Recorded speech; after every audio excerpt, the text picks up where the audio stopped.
Welcome back to Untangle Your Roots.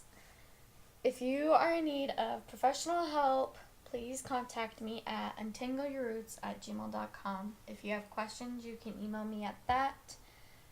In the description, I have my other social media contacts, my Instagram page, and my Facebook page, which is just Untangled Your Roots. For this episode, we are going to discuss the importance of having a research log and what exactly a research log is. We'll also go over how to do citations and the importance of citations as well. To begin with, as you can see, I have my research log. Now, a research log is what helps you keep track of your research. This way you don't have to go back several steps of what you've already done or look at the same record that you looked at before. As you can see, I have it in an Excel table. It's very easy to use. I've done it in Word documents, and I prefer the Excel table.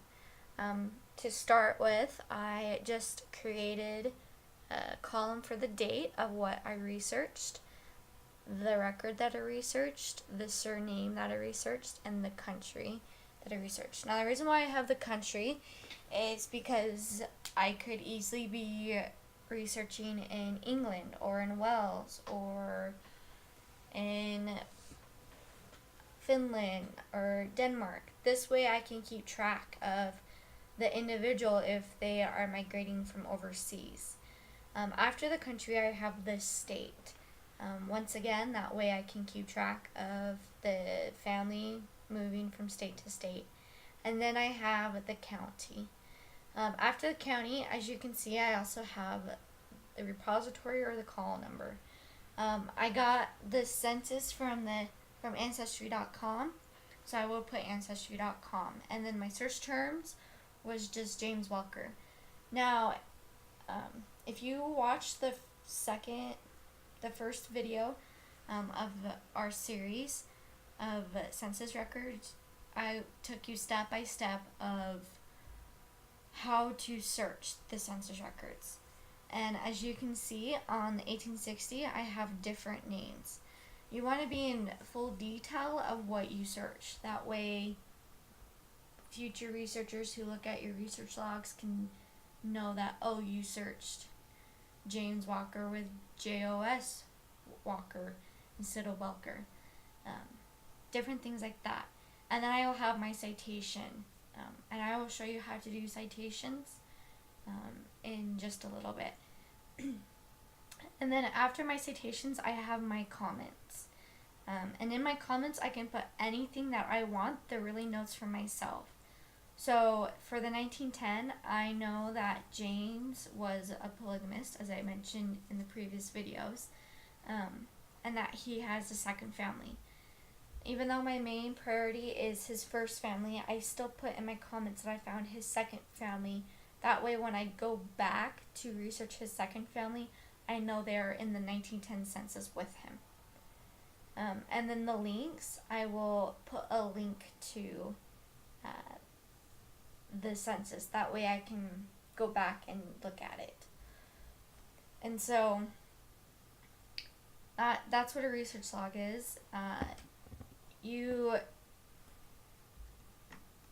can see, it goes pretty far, but I have different last names. So this is Rebecca, who married a Greenhall, and then I also have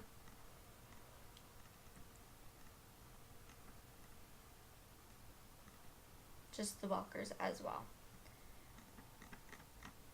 So I will show you how to do a citation. Now, citations are very, very important. It cites where you got the record from. That way, individual that you are trying to prove and you're showing a friend, a family member, you can show them, hey, this is where I went, and they can go and look at it.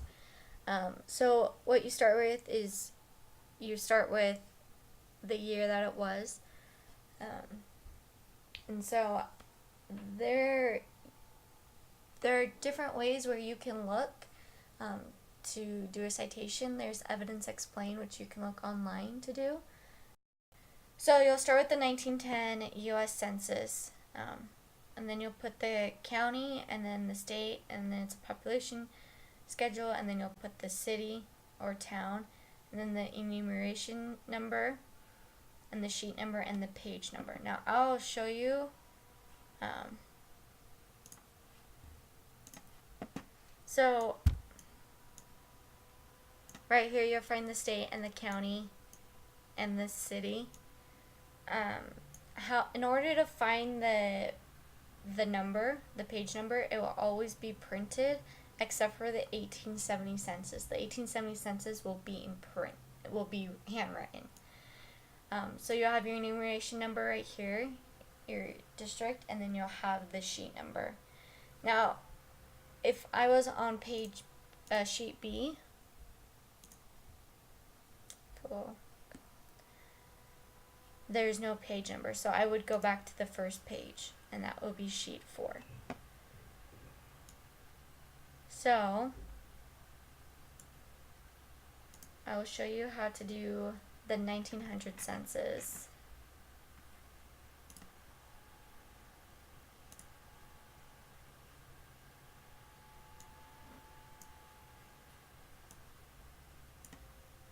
So I will write 1900 U.S. Census.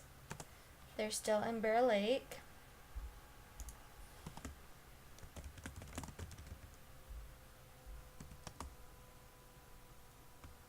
I'll put Idaho.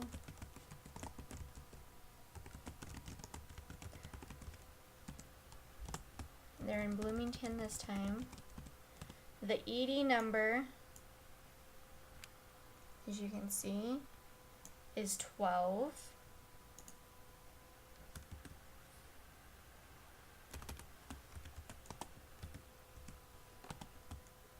The sheet number is 6A.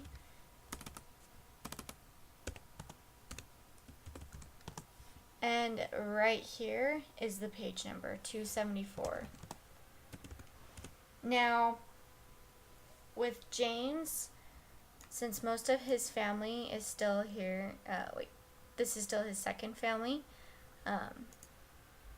I'll just still put entry for Welker family.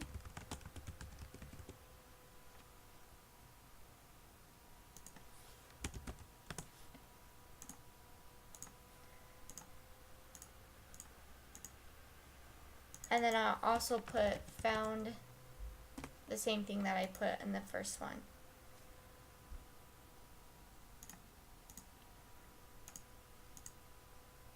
So I'll do that for all the censuses, all the way down.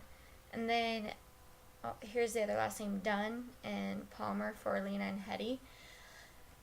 So instead of putting entry for Welker family or Dunn family, I'll put entry for Hetty Dunn. Entry for Orlena Palmer and the individual. Same with Gilbert and Wilbur. The only reason why I put Welker family is because his second family, and then when he's with all his family, I will do that. And then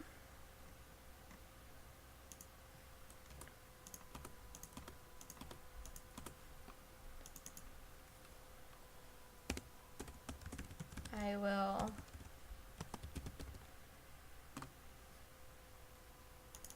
So I looked for birth records.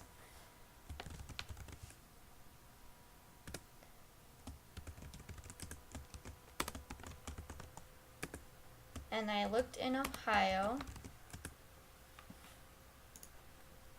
And it was Jackson.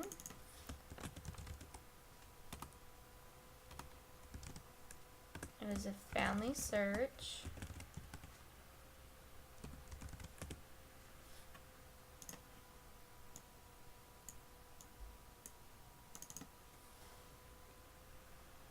It was actually the family search catalog, to be specific.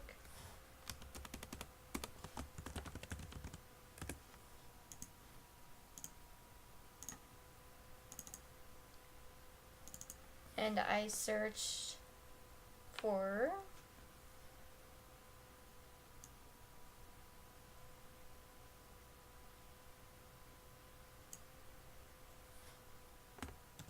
James Welker, 1825. And in my comments, I'm actually going to put the database that I searched in.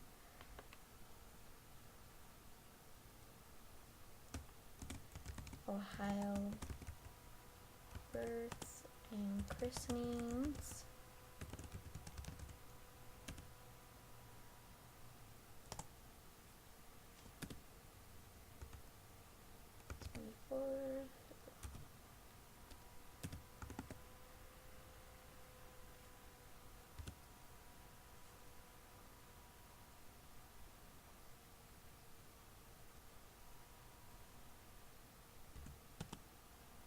And I got a nil result. No result is there was not a result for James Wilburn. Now, if there was other James, then I would definitely write. There were other Jameses that were listed, but they were not the individual of who I was looking for. So, so I would write that. And if you missed my last video about births and marriages, that is where I got it from. It was from that last video. And so I would go through each of the children and write down what I looked at. As I mentioned in the last video, not all births were recorded. There are some tips to take away for research logs. The first one is just to keep track of your research.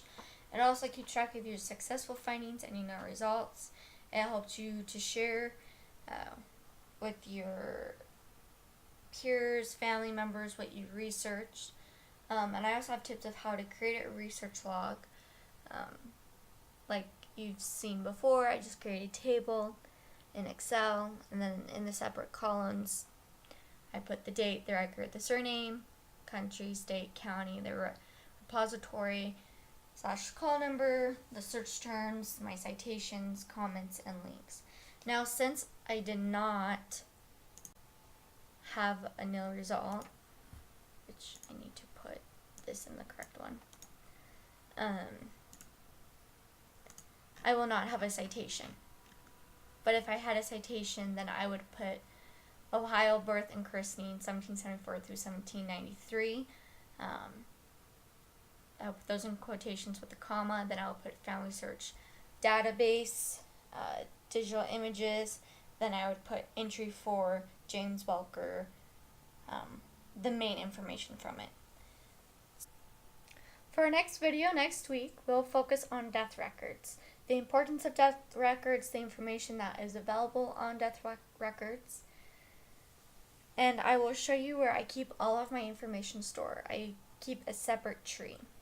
If you need help, drop a comment. If you are wanting or looking for professional help or needing professional to do it, please email me at untangledyourroots@gmail.com. My other information is in the description below. Please leave a like, drop a comment, and subscribe. Also, share with your fellow genealogists and other people that you feel inclined to do so.